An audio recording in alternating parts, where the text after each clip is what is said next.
Hi, I'm Brian Crombie, and we're going to be talking on the Brian Crombie Show. We're going to be talking about politics, arts, business, and social issues on the Brian Crombie Show on Canada One TV.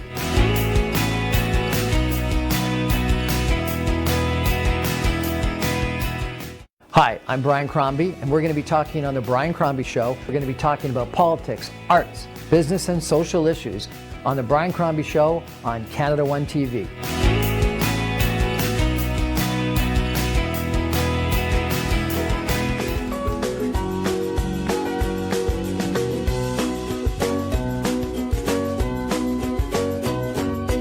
Good evening and welcome to the Brian Crombie Show on Canada One TV. It's my pleasure once a week to talk to you about different topics and bring you different guests. And I got to tell you, over the last year, one of the smartest gentlemen I've had the privilege of meeting in Toronto, Mississauga, Canada, wherever, is Dr. Abdu Sharkawy.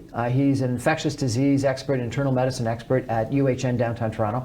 He's assistant professor of medicine at the University of Toronto, and he's a nice guy and a smart guy. And we've gotten Facebook buddies as well as talking on some of our interviews.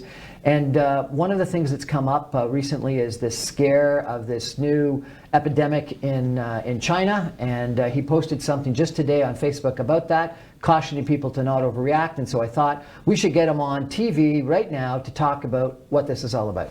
So Dr. Abdu Sharkawy, thank you very much for joining us. Thank you for having me, Brian. So what is this? Is this SARS epidemic all over again? I think the temptation certainly exists, particularly here in Canada, to want to compare it to SARS. And there are some similarities, but there are also some notable differences. What's it called? So it's called a novel coronavirus. We don't really have another designated name for it at this time. And we're really learning. And it's in China? Day by day. It's important to understand that coronaviruses are very common viruses. They're in fact the most commonly recognized cause of the common cold.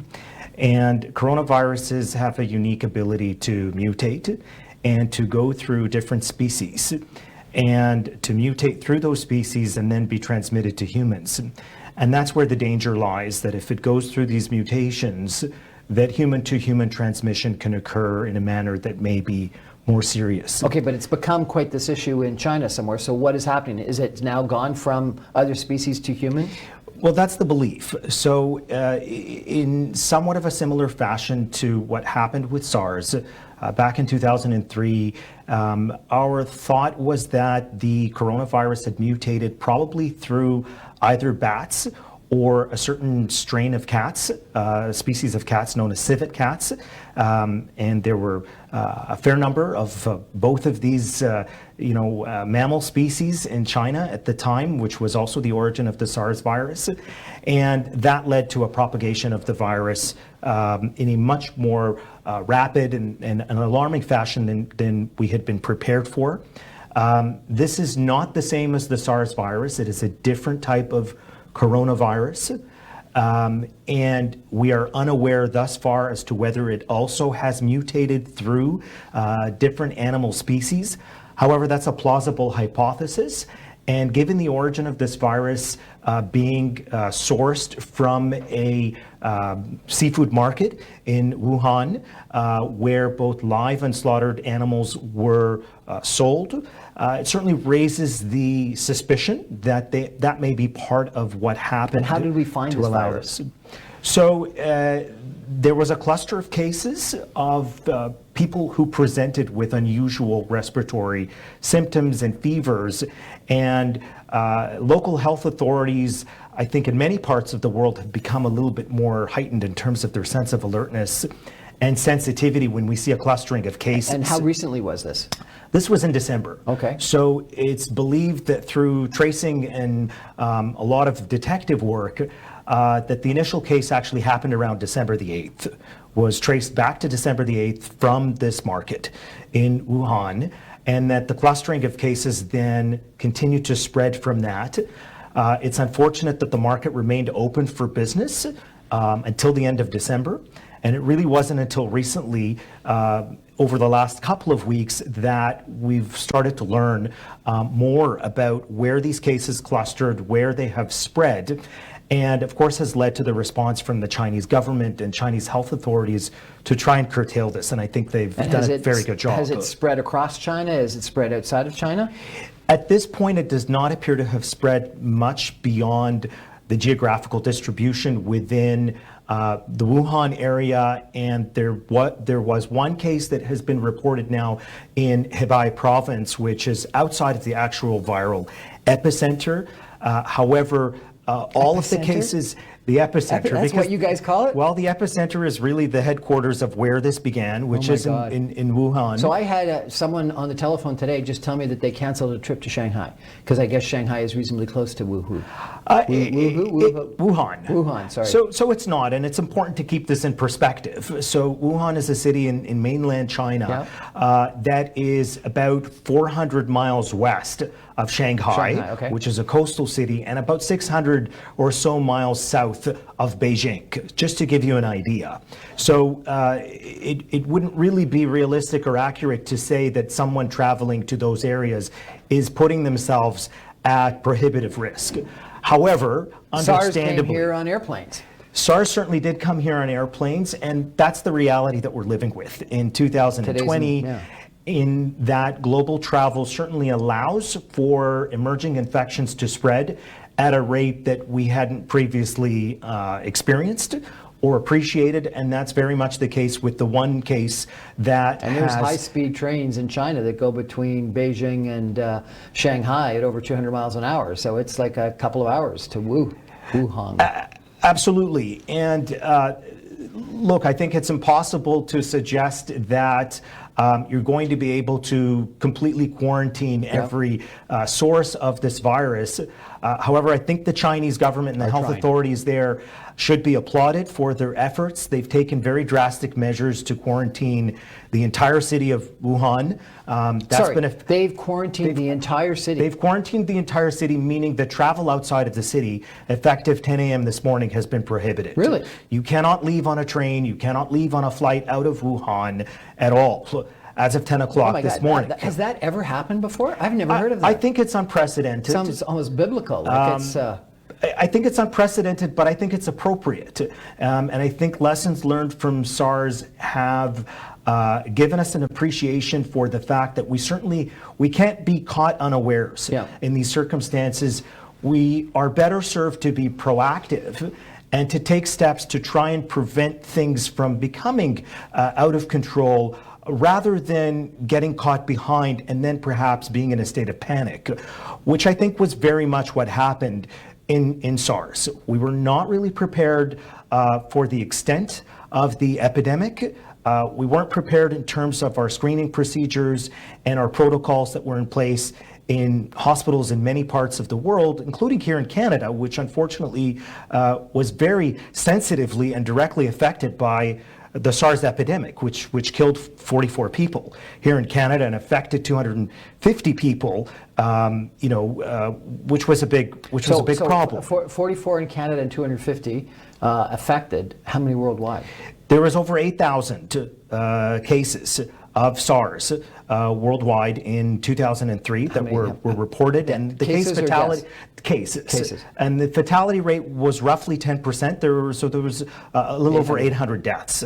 Primarily in China, or? Actually, there was a fair number, primarily in China, but a fair number here in Canada. So 250 cases in Canada and 44 deaths is nothing to scoff at. So we're very sensitive to this here in Canada, I think, as we should be. We're aware of areas where we should have improved upon, and I think we've done that. And I think that should give us some degree of reassurance and some sense of hope that we're not going to be in a situation here in Canada. We instituted a whole bunch of measures during SARS. We were walking across special platforms at the airports to take all germs and whatnot away. We did a whole bunch of extra things. Are we going to be starting to do all that in the next month or so in Canada?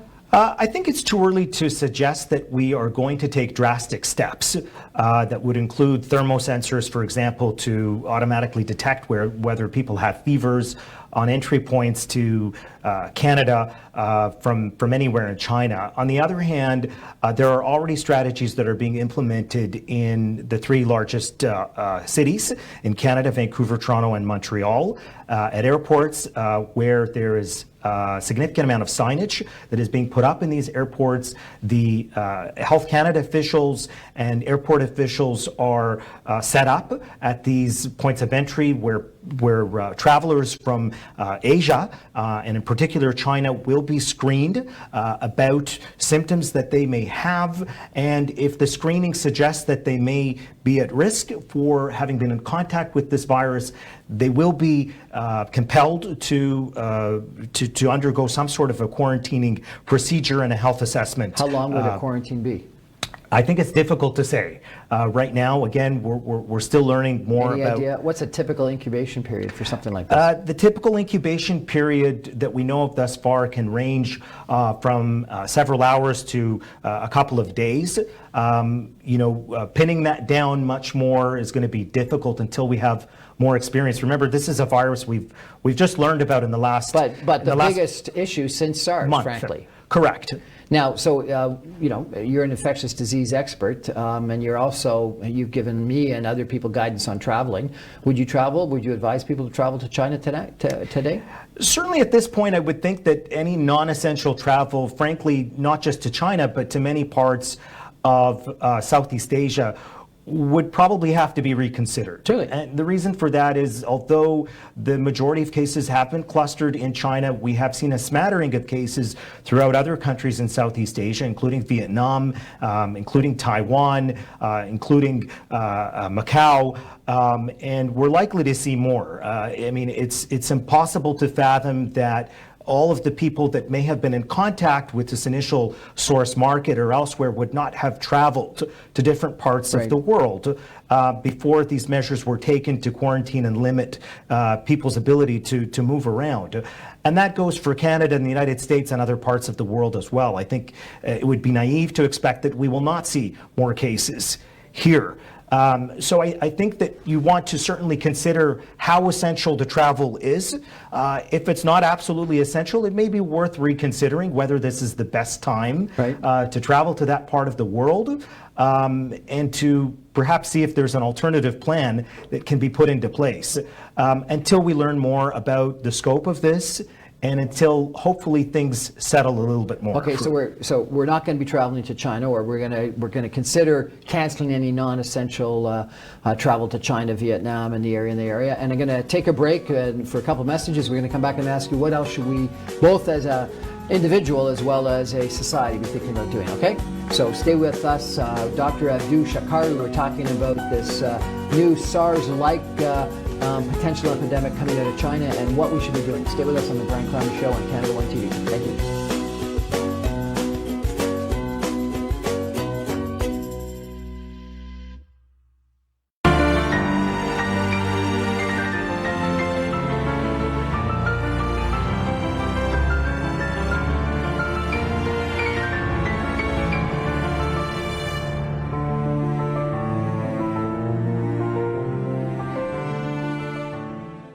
GTA Real Estate Investments.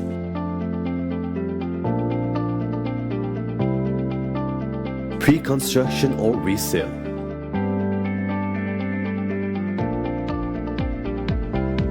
Consult trusted realtors.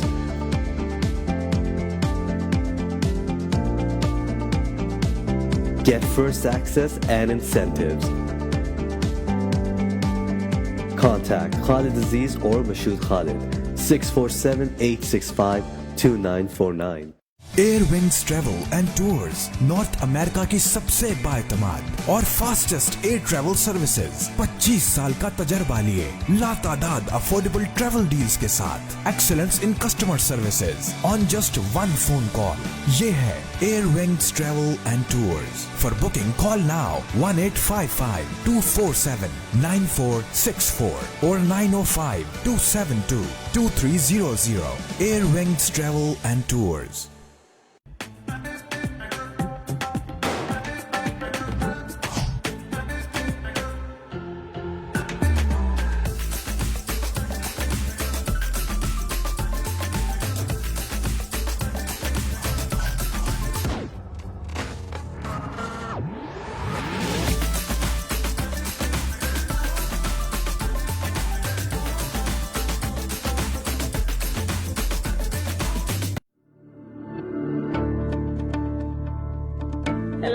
I'm Zizi Farhan from Cityscape Real Estate. I love to help people in buying or selling their property. I've been helping buyers and sellers for a fair bit of time now. Before becoming a realtor, I was in insurance and risk management since 2005. Through my profession, I do get this opportunity to meet awesome people, and I really cherish these relationships.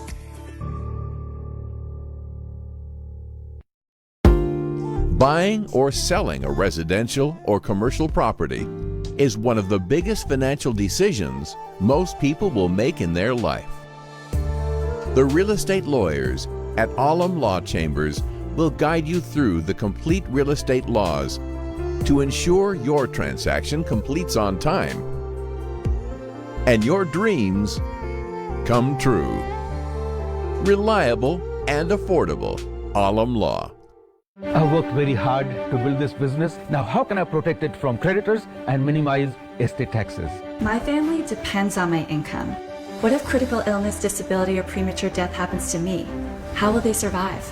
For over 18 years, Zahid Syed of Arush Financial has been giving business owners and professionals sound advice on tax reduction, life and health insurance, and estate planning strategies.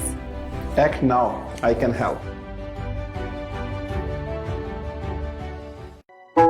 You do not have to wait to protect your dependents and plan your estate. Ado Law will help you take the appropriate steps. Having a will is the most important thing you can do for yourself and your dependents. Not only can a will legally protect your loved ones, it can also spell out exactly how you would like things handled after you have passed on. Ado Law, the legal professionals. Hi, I'm Brian Crombie, and we're going to be talking on the Brian Crombie Show. We're going to be talking about politics, arts, business, and social issues on the Brian Crombie Show on Canada One TV.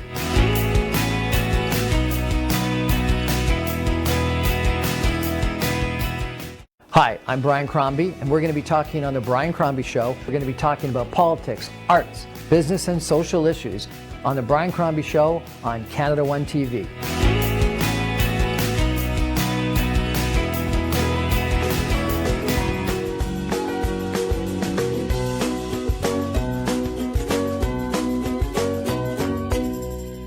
Good evening and welcome back to the Brian Crombie Show on Canada One TV. We're joined tonight by Dr Abdu Sharkawy, who is an infectious disease expert, internal medicine expert, assistant professor of medicine at the University of Toronto. And we're talking about the coronavirus.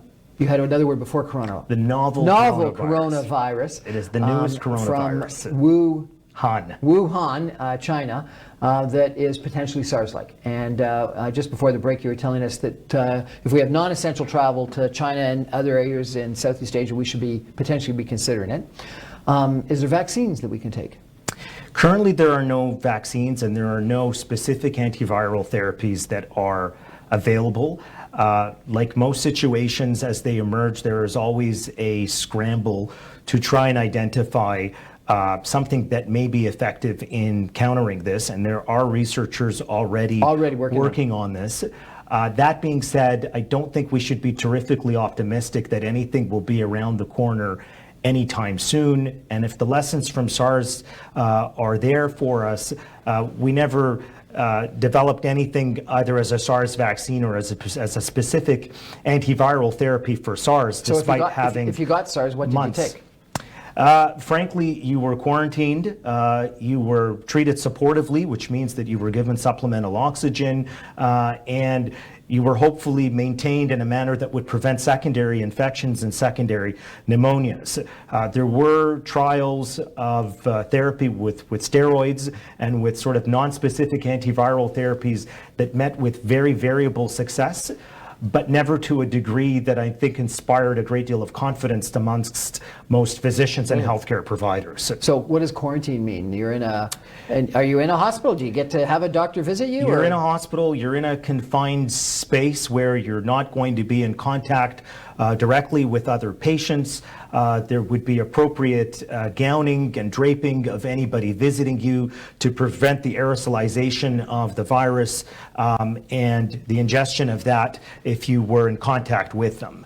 So we've been instituting measures like that ever since SARS. I think we've learned a great deal. We learned even more when we had the Ebola scare a few years ago in terms of the importance of rigorous infection control measures and standards to be put in place.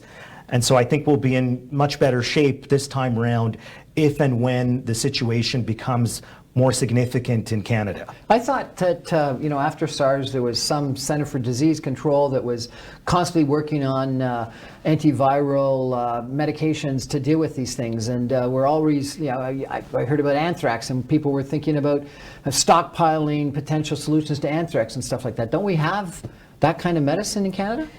We don't. We don't have that kind of medicine anywhere in the world, and that's really what makes facing these viruses such a challenge and sometimes somewhat daunting, is that you really are left to pick up the pieces in situations where a strain is particularly aggressive and particularly virulent, and instead of causing a common cold and a nuisance illness, it causes a lethal pneumonia. And we've seen that in the Wuhan virus as well. But it's important to emphasize that thus far, it is early, but thus far we're seeing a case fatality rate that is much, much lower than what we saw in SARS. We're seeing a case fatality rate of about 3%, which means of the cases that have been confirmed, only about 3% of them have died thus far. That may change. The symptoms for the balance are what? Something comparable to a common cold? So something that's probably a little bit more severe than a common cold and is more similar to a flu-like illness or a pneumonia, bronchitis type illness, where you're dealing with probably a fever that is more than a little bit bothersome, shortness of breath, a cough that in most instances is going to be dry and non-productive, and other similar symptoms. But 3% still... It's terrible. not negligible. It's certainly not negligible, and that's why I think it's important to take this seriously, and to institute every measure that we can. So to personally, you're everyone. saying non-essential travel to China and Southeast Asia don't go. What as a society should we be doing? What as a community we should be doing? I think as a society, it's very important to put this in perspective, and especially if we're here in Canada, where admittedly there is air travel and there is a theoretical mechanism for the virus to enter our communities and our cities. The reality is most of us will not encounter this virus. The vast majority of us will not really deal with this virus in any way, shape, or form besides seeing it on our Facebook feed or the news. I was in San Francisco last week at a large healthcare conference. Probably at this healthcare conference that was 20, 30,000 people were a couple thousand people from China. I had lunch 2 days in a row with people from Shanghai, not from whatever town it is that you mentioned earlier. I apologize, but so should I be worried? I don't think so, and I'm glad that you mentioned that, because this highlights a very important balance between trying to be safe and trying to be, I think, cautious about exposure to a particular part of the world and the center or source of where a emerging infectious disease may come from. And we saw, unfortunately, a very negative reflection of how this can get out of hand with SARS, where unfortunately the Chinese community suffered greatly, not only here in Canada, but in many parts of the world, because of a lack of education amongst many people, feeling that anybody of Chinese origin or ethnicity was somehow going to be a vector or source of this disease. And the Chinese business community suffered dearly for this right here in Toronto. And I think that that was very disappointing, and certainly not the intent of any public health education or messaging. Certainly don't overreact. I think it's important to recognize that this is a problem that thus far is limited to a fairly distinct geographical segment in part of China, but admittedly from a city that is 11 million population. 11 million. Wuhan is a city of 11 million. So it's not a small city. It would be comparable to Chicago in terms of its sort of, manufacturing and hub, purposes from a business point of view. It is a big city, but again, when you look at the population of China in total and the expanse of the country, most of China is not affected by this. The reality is none of us here are going to be affected by this. And I think we would be served much better to focus on the existing threats that we know about. We're dealing with flu season right now. I can tell you that in my hospital right now, there are cases every day that are clustering within the hospital. There are people who are becoming direly ill with the flu, which we are getting on subways, which we are getting on streetcars, which we are getting in waiting rooms right here in Toronto and at the Second Cup and at Starbucks and at Tim Hortons. Has nothing to do with Wuhan. And so what you've advised me before is get the flu vaccine, and I went out and got the flu vaccine because of your advice, and I haven't got the flu. Absolutely, and take some common sense measures. Like I think that outside of the flu, there are a lot of different respiratory viruses that are trafficking at this time of year. Some of them we won't be able to diagnose. And so what are the common sense things? Wash your hands? The common sense things are to wash your hands. The common sense things are to learn how to cough and to sneeze properly, which means that you actually use your elbow, the inside of your elbow, ideally with not your hand and not a tissue, although a tissue may be preferable to your hand, obviously. Wash your hands frequently. If you're sick, please don't go to work. Please don't go to school. Please do not share this with your congregation at a church or a mosque or a synagogue. You're not doing anyone any favors. You're not winning any awards. You're likely sharing things that you need not share and spreading to others who may be vulnerable within your community. And these seem like commonsensical measures, but unfortunately a lot of us don't take them to heart, and then we find out too late. Are there other things that you could do to just get your immunity level higher? There's certainly a lot of non-specific things you can do, including getting enough sleep, including eating a healthy diet. I think some of those are fairly commonsensical. I won't get into niche treatments, of course, for immune modulation or immune boosting, because there's as much evidence debunking that as there is supporting it. But again, getting enough rest, getting enough fluids, trying to eat healthy, not smoking, not doing anything that's bad for your health, especially at this time of year when we know that viruses and pathogens that cause pneumonias are circulating at a higher rate than they ordinarily do. Not a lot, but some people walking around with, surgical type masks. Is that a good idea? Or? I think that that's a comfort issue that people may want to do. I certainly don't think that it should be something that would be prescribed broadly. I think if you walked on Bay Street or you walked down Yonge Street and you saw the vast majority of people wearing surgical masks, it might incite more panic and fear and look like a movie was being filmed than help you orient yourself to a healthier practice. I think you're better served by washing your hands frequently, by using those standard measures to take care of yourself, your family, your colleagues at work.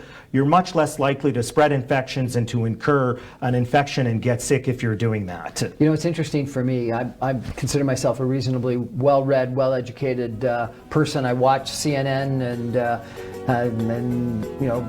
News 24, whatever it's called, and all this kind of stuff. But the guy that made me aware of this was you and your Facebook post. And so thank you for the role that you're playing in our community of educating people about the concerns about flu and about a bunch of the other things that you've made me well aware of and that you're making all of your friends aware of. And thank you for coming on today and sharing with us our concerns, justifiable concerns, but then also to not overreact.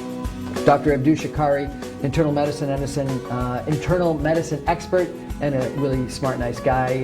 You can access a bunch of his interviews if you go to my website, briancrombie.com. This is Brian Crombie for The Brian Crombie Show on Canada One TV. Thanks for joining us tonight.